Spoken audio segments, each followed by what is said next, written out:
Hi, my name is Ying Gao and welcome to Dr. Gao's classroom. I'm a professional philosopher and I love classical Chinese poetry. I have been translating classical Chinese poetry with a colleague of mine for the last few years. I'd love to share my knowledge on the subject with you. Your enjoyment is my command. Today, I'm going to start a new series on poetry for romantic love. I've made a few videos on poetry on romantic love where I translated and analyzed a few poems by Li Bai, wàng, and yuān, as well as a few others. Here is the link for the playlist. However, these videos are not exclusively focused on romantic poems themselves, but more as part of the story about the poets or a style of poetry. So today, I'm going to start a new series that focuses exclusively on romantic poems and the stories behind these poems. Now, let me give you a bit of historical and cultural background on romantic poetry in Imperial China. Culturally, Chinese people are quite reserved about expressing their feelings. These characteristics are reflected in poetry, painting, and their social interactions. I have mentioned this in my introductory video for my channel by citing one of the best-known love poems. As you might know, romantic love is not celebrated during Imperial China. So unlike in other cultures where the main function of poetry is to express romantic love, the portion of romantic poems in classical Chinese poetry is rather small. Even when poets do express their romantic love, the expressions are often modest and implicit. Of course, there is always the exception, such as Li Bai. My second point is that historically, there was very little opportunity for young men and women to meet each other, let alone expressing romantic love for each other during Imperial China. I talked about this briefly in my videos about poetry and romance during the Chinese New Year celebration. Here's the link. Marriage during Imperial China, like in all other traditional societies, were arranged marriage. Such marriage were not based on romantic love, but for political alliance for the ruling class, or simply for continuation of family names for most people. So there is no need for young men to compose romantic songs to woo the young woman to be their wife. Marriage were brokered by matchmakers for either political alliance or economic transaction. This is still true in some rural parts of China today. Oftentimes, a husband would only openly express their love for their wives after the wife had passed away. The poem I translated in my video on yuān about his wife was such a poem. Another format of poetry on romantic love is called guiyuān, or melancholy from the inner chamber. These kind of poems often express the longing of a young woman or a young man for their love interest. Because there was little chance for young people to meet, oftentimes they would develop romantic feelings for someone they met briefly or they were betrothed with. Such poems would often take the perspective of a young wife missing her husband who was traveling afar, as in the case of Li Bai's cháng.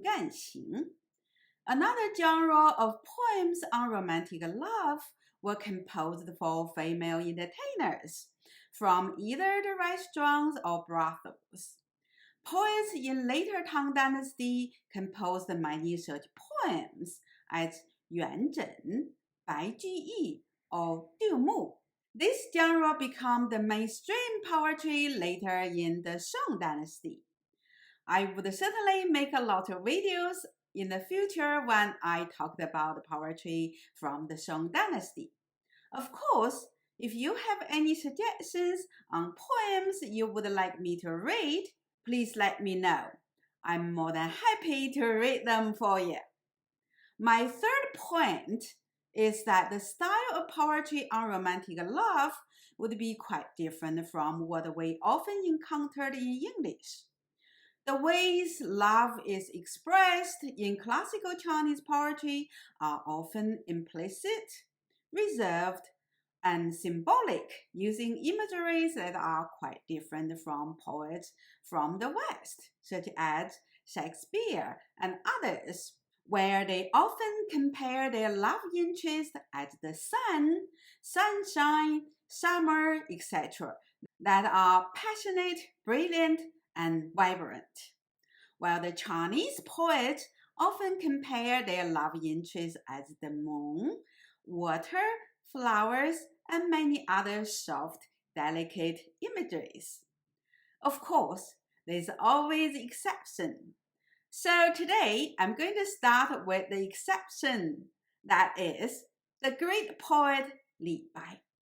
I have made quite a few videos on Li Bai and translated several of his poems, including poems on romantic love. But those are not his best love poems. So today, I'm going to start with his best love poems. I'm going to translate one poem from a set of 3 poems in the title of 长相思, or Missing You Forever, and make another 2 videos for the other 2 poems. If you're new to my channel, please check out my other videos on classical Chinese poetry, philosophies, or medical literature. If you like the content of these videos, please click the like button and subscribe my channel. I also offer one-to-one online lessons on these subjects, so if you would like to read the original text with me, please contact me. Here's my email address. Now, let's go back to Li Bai's poems. As I just said, Li Bai is the exception. Unlike most of the Chinese poets who express their feelings implicitly and being quite reserved when it comes to love for someone, Li Bai expresses his feeling openly and passionately. I mentioned this in my video about Li Bai's friendship with Meng Haoran. Here's the link. In this set of 3 poems, the feelings expressed are very strong and explicit. Of course, there is still differences between Li Bai's poem from that of a typical love song from English poets such as Shakespeare. I would set one of Shakespeare's poems as a reference point later. And I would also make a disclaimer that I'm not a literary critic. So this comparison is strictly my own opinion, not a researched conclusion. The first poem is about a young scholar's longing for his love who was far away from him. He spent sleepless nights thinking about her. He dreamed of his soul crossed the mountains and rivers to see her but could not reach her. And his heart broke into pieces by the pain that he might never be able to see her again. The second poem is about a young woman missing her lover who was far away, defending the northern borders, talking about the ways that she missed him. The third poem is about the separation of lovers, how a young man missed his love by hanging on to things that she left behind. Today, I'm going to just translate the first poem, and I will translate the other 2 later. Now, let me read the poem in Chinese first. 长相思在长安，络纬秋啼金井阑，微霜凄凄簟色寒。孤灯不明思欲绝，卷帷望月空长叹。美人如画隔云端。上有清明之高天，下有渌水之波澜。天长路远魂飞苦，梦魂不到关山难。长相思，吹心肝。Now, let's look at the first 3 lines. 长相思在长安，络纬秋啼金井阑，微霜凄凄簟色寒。cháng means long. 相思 is the term specifically for romantic love or love sickness. I have made a detailed explanation in my video about Wang Wei's poem in exactly this title. Here's the link. So I translate 相思 as miss you. 在 means in. Chang'an is the capital of Tang Dynasty. Today the city is called Xi'an. 络纬 literally means sorting out the silk thread and weave them into silk clothes, or the weaver. When cicada wave their wings, the noise they made is like that made by the weaving machine. So cicada is often called a weaver. So we're translating 络纬 as cicada. 秋 means autumn. Ti means cry. Jǐng literally means gold, but it often refers to bronze in classic Chinese. Because gold was very rare in ancient China, and bronze was often referred as jǐng or gold. Jǐng means well. Lan means reeling. Wei means light. Shuāng means frost. Qi means desolate. Diàn is the bamboo mat laid out on wooden floor for sleeping or eating. It was often used during the summer for its cool surface in ancient China. During the winter, it would be replaced by mat made of reed stem, as shown here. It is quite interesting that the bamboo mat is mentioned rather than the reed mat, because it is already autumn, and the poet is still using bamboo mat rather than the reed mat. Maybe he is too depressed to think about anything except his loved one. 色 means color. Here it is used to express how the color is perceived by the poet. So we translate it as look. Han means cold. So the 3 lines read, forever and ever I've missed you there in Chang'an. The autumn cicada cries on the well's bronze railing. A light frost makes the bamboo mat look desolate and cold. 孤灯不明思欲绝，卷帷望月空长叹。美人如画隔云端。孤 means lonely. 灯 means lamp. 不 means not. 明 means bright. 思 means thought. But the 思 here is compared to the dim light of a long lamp. So we translated it as attenuating thought. 欲 means about to. 绝 means cut off. 卷 means roll up. 帷 means curtain. 望 means gaze. 月 means moon. 空 means empty. 长叹 means sigh deeply.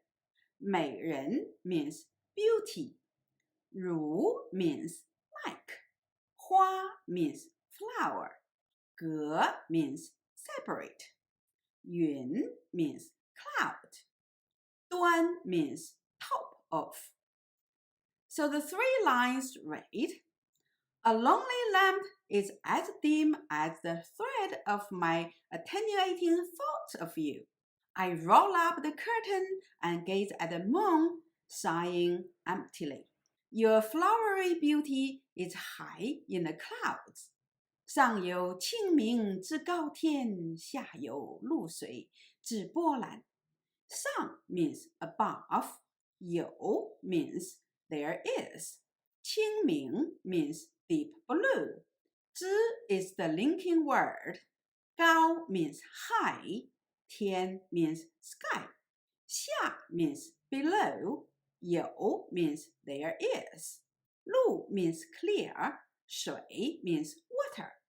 知 again is the linking word. 波澜 means great wave. So the two lines read, above is the deep blue of the sky. Below are the great waves of a river. 天长路远魂飞苦，梦魂不到关山难。长相思，吹心肝。天 means sky. 长 means vast. 路 means road. 远 means far away. 路远 often refers to the long distance. 魂 means soul. 飞 means fly. 苦 means bitterness. 梦 means dream. 魂 means soul. 不 means not.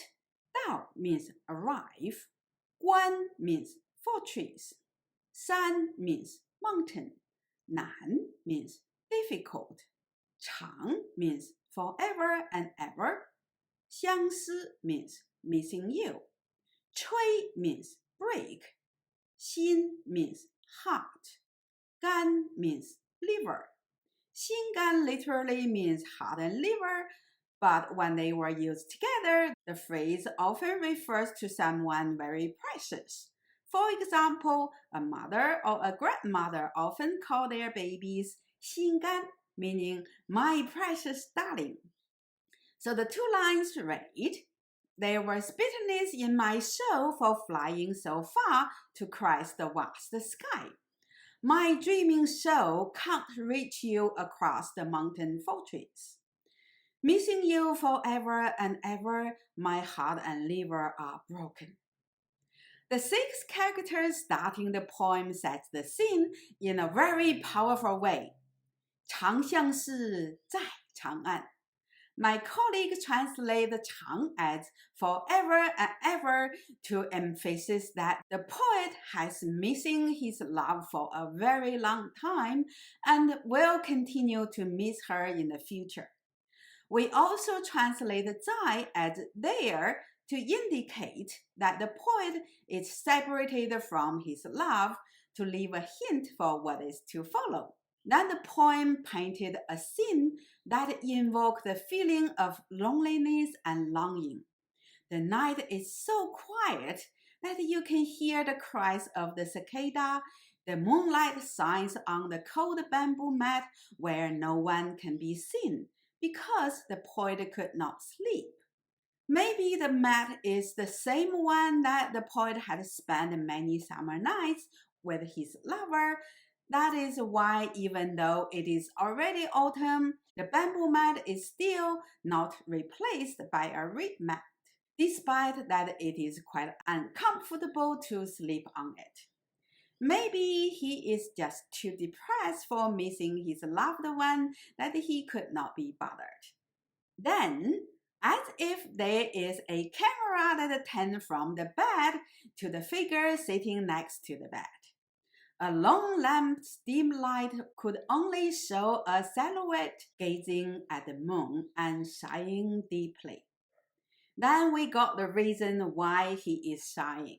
He is separated from his love. In this one line, 美人如画隔云端, the poet tells us that his love is as beautiful as the flowers, and she has extremely high social status. Maybe she was a princess, or she was already married to someone extremely powerful, and there is no way they would ever see each other again. In the next 2 couplets, the poet tells us that he is not only separated from his love by social status, but also by physical distance, affirming what is hinted by the first line, that they are separated by the vast skies, the rivers, the mountains, and the fortresses. Even in his dream, he could not reach her.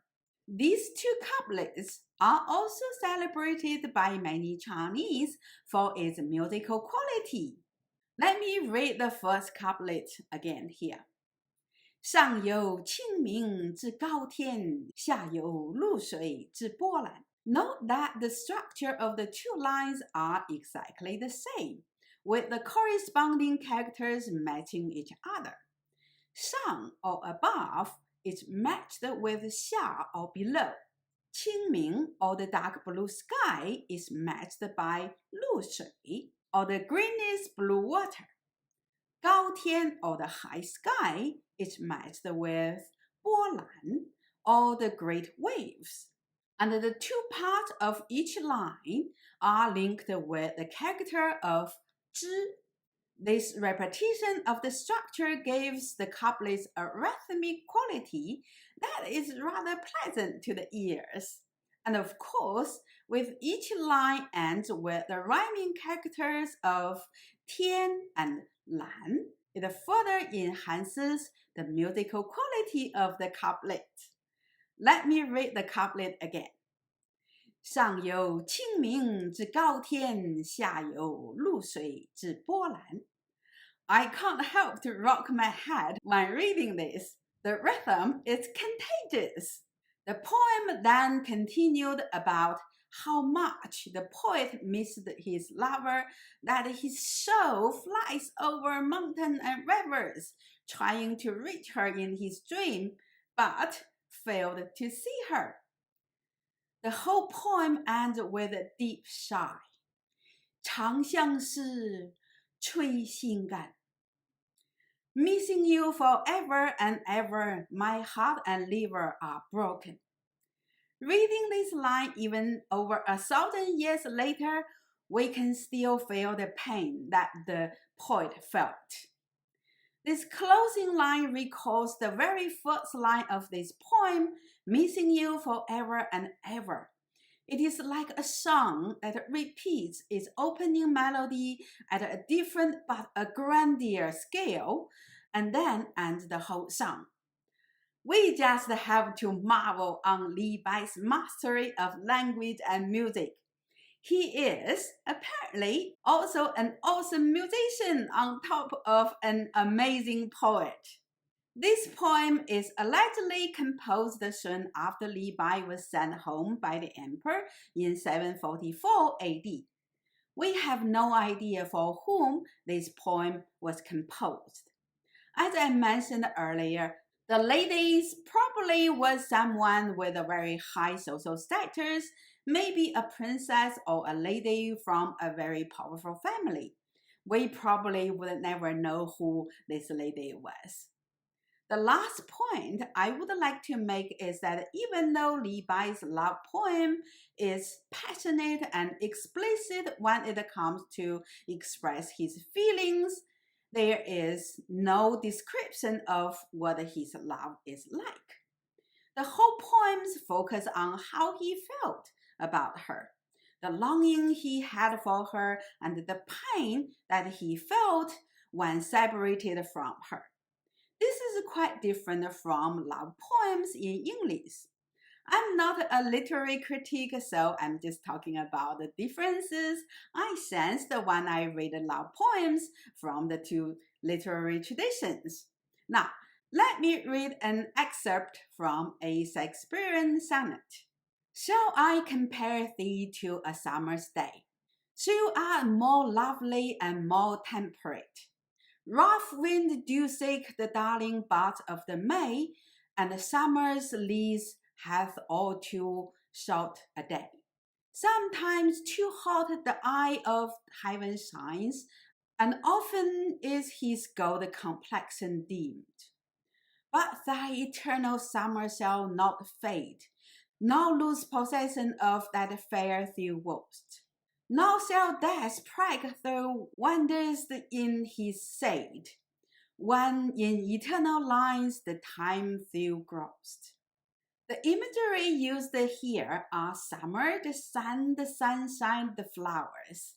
All this imagery convey the warm, brilliant, and vibrant feelings of life, and they are used to describe how the poet feels about his lover.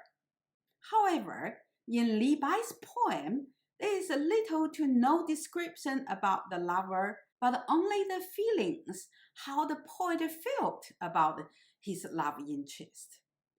You would see a lot of this in classical Chinese poems on romantic love. The imagery used are often not about the love interest, but the feelings about the love interest, whether it is positive feelings of admiration, fascination, or negative feelings of longing, melancholy, or pain of separation, as in this poem. More often than not, the negative emotions are the more prominent feelings expressed in Chinese romantic poems. Let me know how you feel about the different styles of Chinese and English love poem. What is your favorite love poems in English, etc. in the comment section down below. It would be wonderful to hear from you, and I love to have a discussion on this with you. In my next video, I would translate and analyze the second poems from this set of poems. If you're new to my channel, please check out my other videos on classical Chinese poetry, philosophies, or medical literature. If you like the content of my videos, please click the like button and subscribe my channel. I also offer one-to-one online lessons on these subjects. If you would like to read the original text, please contact me. Here's my email. Otherwise, thanks for viewing my video, and I'll see you next time.